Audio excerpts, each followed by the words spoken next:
तो दोस्तों, मैं अच्छे से जानता हूं इस वक्त आप सभी के मन में क्या सवाल चल रहा है। आप सब यही सोच रहे हो यार कि मैनचेस्टर यूनाइटेड कब de Ligt और मजरावी को साइन करेंगे, कब हमें एक मैनचेस्टर यूनाइटेड जर्सी में देखने को मिलेंगे।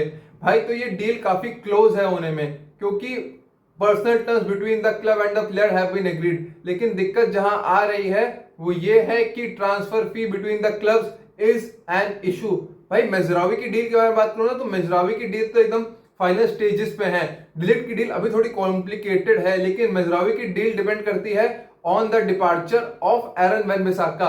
अभी हमने कल ही देखा कि यार फुलक्रूग और गीडो रॉड्रिगेज को वेस्ट हैम ने साइन कर लिया।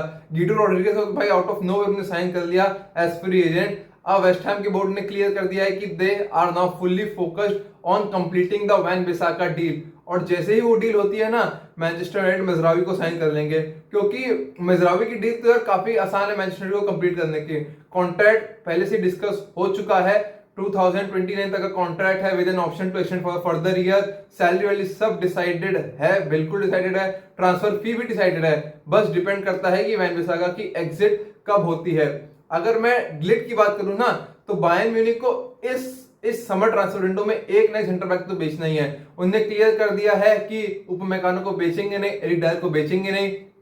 फिर उन्होंने साइन किया है ईटो को फ्रॉम स्टुटगार्ट, तो वो एक न्यू समर साइनिंग आई है as a replacement for the centre back who leaves.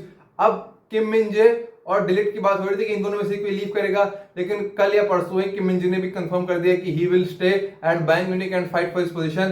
तो मैथाइस de Ligt का एग्जिट काफी इमिनेंट है। लेकिन दिक्कत ये आ रही है, de Ligt भी चाहते हैं मैनचेस्टर यूनाइटेड मूव को, उनने भी पर्सनल टर्म लास्ट जून से एग्री कर दिया है। लेकिन दिक्कत वही मैंने आपको बताया, ट्रांसफर फी में आ रही है। और जैसे ही de Ligt लीव करते हैं ना, then Bayern Munich want to sign Jonathan Tah from Bayer Leverkusen.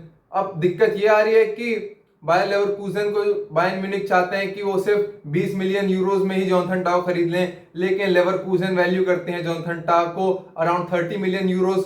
तो उसमें भी दिक्कत आ रही है। मतलब बायर्न म्यूनिख को लग रहा है कि लेवरकुसेन थोड़ा ओवर प्राइस कर रहे हैं, और same to same Manchester United को भी लग रहा है कि बायर्न म्यूनिख de Ligt को ओवर प्राइस कर रहे हैं। तो भाई ये एक धीरे धीरे हमें देखने को मिल रहा है, रिंगा रिंगा रोजे चल रहा है भाई, राउंड राउंड चल रहा है भाई। जो तुम्हें लग रहा है भाई हमें लग रहा है, लेकिन दोनों कोई कम करना नहीं चाहता। मैनचेस्टर यूनाइटेड चाहते हैं कि वो de Ligt की डील को थोड़ा सा कम में करना चाहें। बायर्न ने प्राइस टैग रखा है अराउंड 50 मिलियन यूरोस का, लेकिन यूनाइटेड थोड़ा कम में करना चाहते हैं, including add ons and all that. उस तरीके से डील को पूरा करना चाहते हैं। और अब देखो ना, तो de Ligt के पास भी काफी दिक्कत है, क्योंकि अभी उनका कॉन्ट्रैक्ट एक्सपायर में 3 साल है। तो वैसे ही वो डील इतनी दिक्कत हो जाती है भाई। और फिर भी भाई यूनाइटेड के पास तो इस चीज में सिर्फ एक ही एडवांटेज ये है कि आप कहो तो पर्सनल टर्म्स एग्री हो चुके हैं, de Ligt is keen on the move and all that. और एक चीज आप ये भी देख सकते हो कि मजरावी और de Ligt का एक ही रिप्रेजेंटेटिव है या फिर एक ही एजेंट है, तो वो भी कुछ ना कुछ मदद कर पाए तो कर पाए यार, कुछ पॉजिटिव तो है ही यार। और यूनाइटेड को फिर डिपार्चर भी करने पड़ेंगे। de Ligt के एंट्री होने में हमें देखने को मिल सकता है कि विक्टर लिंडलॉफ की एग्जिट होगी। विक्टर लिंडलॉफ का तो फ्यूचर भाई हाईली अनसर्टेन टाइप का चल रहा है भाई। उनका कॉन्ट्रैक्ट अगले साल एक्सपायर होने वाला है, हैरी मैग्वायर का भी अगले साल एक्सपायर होने वाला है, और जॉनी एवंस ने तो 1 साल के लिए एक्सटेंड ही किया था, तो उनका भी नेक्स्ट ईयर एक्सपायर ही हो जाएगा। तो ये 3 सेंटर बैक्स जाने के हाई चांसेस, जिसकी मैं बात करूं तो लिंडलॉफ की सबसे ज्यादा जाने की चांसेस हैं, और मैग्वायर के रूमर्स आ रहे हैं कि वो कॉन्ट्रैक्ट एक्सटेंड कर लेंगे थोड़े टाइम बाद। तो मैग्वायर तो यहां तक स्टे ही करेंगे। और अब आप देखो कि लेनी यूरो को भी इंजरी हो गई है इन अ प्री सीजन फ्रेंडली, तब एक सेंटर बैक को आना बहुत जरूरी हो गया है। हालांकि अगर इंजरी नहीं भी होती ना, तो भी de Ligt मैनचेस्टर यूनाइटेड के रेडार पे तो थे ही भाई। They always wanted a centre back regardless of the injury to Leny Yoro and all that. तो अब हमें देखने को जरूर मिलेगा। मजरावी की डील तो मेरे हिसाब से जल्दी ही जल्द हो जाएगी भाई, क्योंकि वेस्ट हैम इतना क्विकली ऐड कर रहे हैं, वो तुरंत वैन-बिसाका को खरीदेंगे, उसी के बाद से हमें मजरावी की एंट्री देखने को मिलेगी। लेकिन de Ligt की डील थोड़ी सी फंसी हुई है यार, क्योंकि जोनाथन टाह भी उसमें डिपेंड करते हैं। जोनाथन टाह सिर्फ चाहते हैं कि वो बायर्न म्यूनिख ज्वाइन करें, और बायर्न म्यूनिख भी चाहते हैं जोनाथन टाह को, लेकिन फिर वही थोड़ा वैल्यूएशन में दिक्कत आ रही है।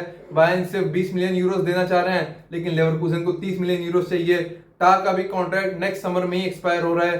तो वो सब यार काफी अनसर्टेन चीजें हैं। de Ligt की डील में हमें भी थोड़ा टाइम देखने को मिल सकता है, लेकिन मजरावी की डील तो मुझे लगता है कि within a week confirm हो ही जाएगी भाई।